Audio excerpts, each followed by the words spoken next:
This is Democracy Now!, democracynow.org, the War and Peace Report, the Quarantine Report. I'm Amy Goodman.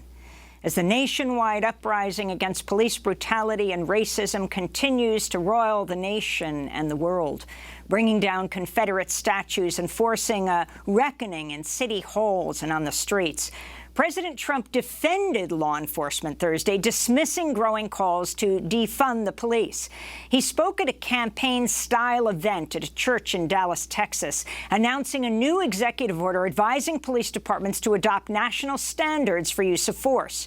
Trump did not invite the top 3 law enforcement officials in Dallas, who are all African American. The move comes after Trump called protesters thugs and threatened to deploy the U.S. military to end, quote, riots and lawlessness. This is Trump speaking Thursday. They want to get rid of the police forces. They actually want to get rid of it. And that's what they'd do, and that's where they'd go. And you know that because at the top position, there's not going to be much leadership. There's not much leadership left. Instead, we have to go the opposite way. We must invest more energy and resources in police training and recruiting and community engagement. We have to respect our police. We have to take care of our police. They're protecting us. And if they're allowed to do their job, they'll do a great job. And you always have a bad apple no matter where you go. You have bad apples. And there are not too many of them. And I can tell you there are not too many of them in the police department. We all know a lot of members of the police. Democratic presidential nominee Joe Biden is also calling for an increase to police funding. In an op-ed in USA Today, he called for police departments to receive an additional $300 million to, quote, reinvigorate community policing in our country. On Wednesday night, Biden discussed police funding on The Daily Show.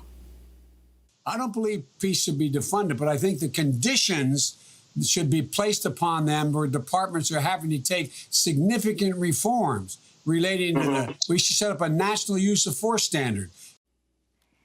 But many argue reform will not fix the inherently racist system of policing. Since the global protest movement began, Minneapolis has pledged to dismantle its police department. The mayors of Los Angeles and New York City have promised to slash police department budgets, and calls to defund the police are being heard in spaces that would have been unthinkable just a few weeks ago. Well, for more on this historic moment, we are spending the hour with the legendary activist and scholar Angela Davis, professor emerita at the University of California, Santa Cruz. For half a century, Angela Davis has been one of the most influential activists and intellectuals in the United States, an icon of the Black liberation movement. Angela Davis's work around issues of gender, race, class, and prisons has influenced critical thought and social movements across several generations. She's a leading advocate for prison abolition, a position informed by her own experience as a prisoner and a fugitive on the FBI's top 10 wanted list more than 40 years ago. Once caught, she faced the death penalty in California. After being acquitted on all charges, she spent her life fighting to change the criminal justice system. Angela Davis, welcome back to Democracy Now! It's great to have you with us today for the hour.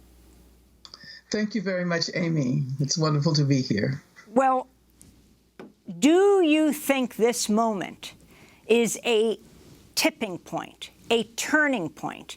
You who have been involved in activism for almost half a century, do you see this moment as different, perhaps more different than any period of time you have lived through? Absolutely. This is an extraordinary moment. I've never experienced anything like the conditions we are currently experiencing. The conjuncture created by the COVID-19 pandemic and the recognition of the systemic racism that has been rendered visible under these conditions because of the disproportionate deaths in Black and Latinx communities. And this is a moment I don't know whether I ever expected to experience. When the protests began, of course, around the murder of George Floyd and Breonna Taylor and Ahmaud Arbery and Tony McDade and many others who've lost their lives to racist state violence and vigilante violence, When these protests erupted, I remembered something that I've said many times to encourage activists who often feel that the work that they do is not leading to tangible results.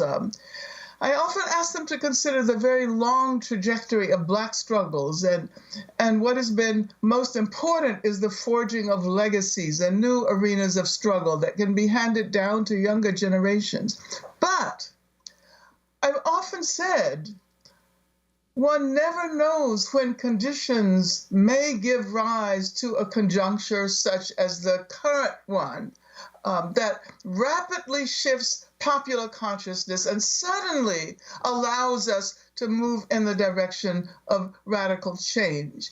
If one does not engage in the ongoing work, when such a moment arises, we cannot take advantage of the opportunities to change. And of course, this moment will pass. The intensity of the current demonstrations cannot be sustained over time, but we will have to be ready to shift gears and address these issues in different arenas, including, of course, the electoral arena.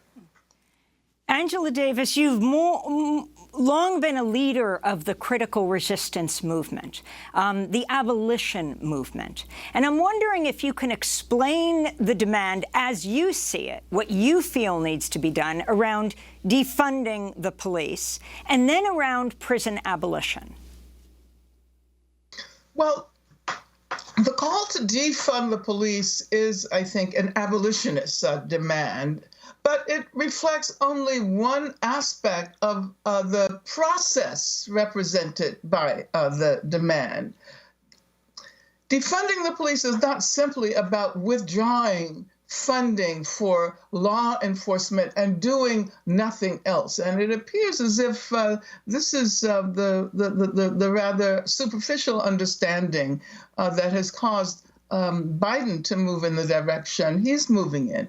It's about shifting public funds to new services and new institutions, mental health counselors who can respond to people who are in crisis without arms. It's about shifting funding to education, to housing, to recreation. All of these things help to create security and safety. It's about learning that safety, safeguarded by violence, is not really safety. And I would say that abolition is not primarily a negative strategy. It's not primarily about dismantling, getting rid of, but it's about re-envisioning. It's about building anew. And I would argue that abolition is a feminist strategy, and one sees in these abolitionist demands that are emerging the pivotal influence of feminist theories and practices. Explain that further.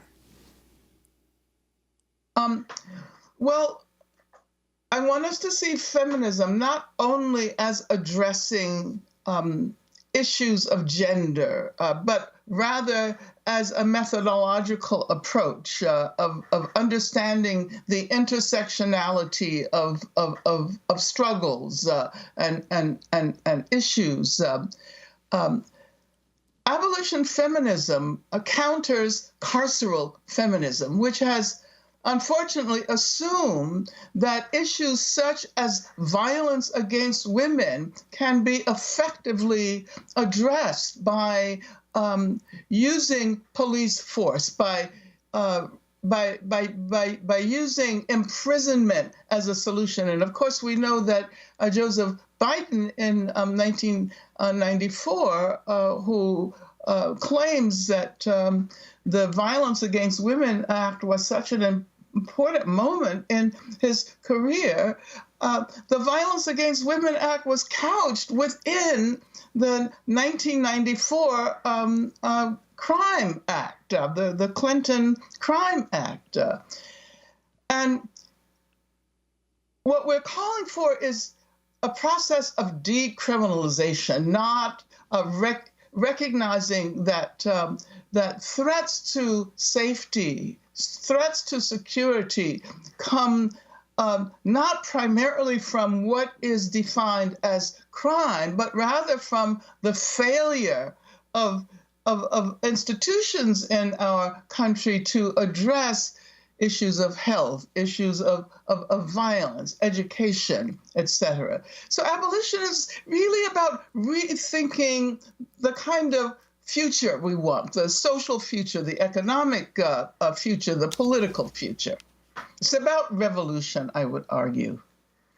You write in Freedom is a Constant Struggle, neoliberal ideology drives us to focus on individuals, ourselves, individual victims, individual perpetrators. But how is it possible to solve the massive problem of racist state violence by calling upon individual police officers to bear the burden of that history and to assume that by prosecuting them, by exacting our revenge on them, we would have somehow made progress in eradicating racism?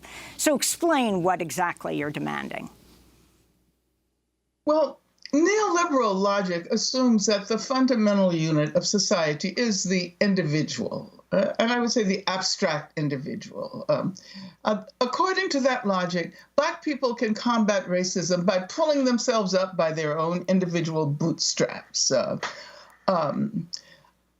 That logic recognizes, or fails rather, to recognize that there are institutional barriers that cannot be brought down by individual determination. If a Black person is materially unable to attend the university, the solution is not affirmative action, they argue, but rather the person simply needs to work harder, get good grades, and do what is necessary in order to acquire the funds to pay for tuition.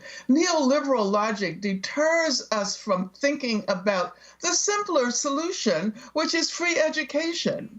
I'm thinking about the fact that we have been aware of the need for these institutional strategies at least since 1935, and of course before, but I'm choosing 1935 because that was the year when W.E.B. Du Bois published his journal, Black Reconstruction in America.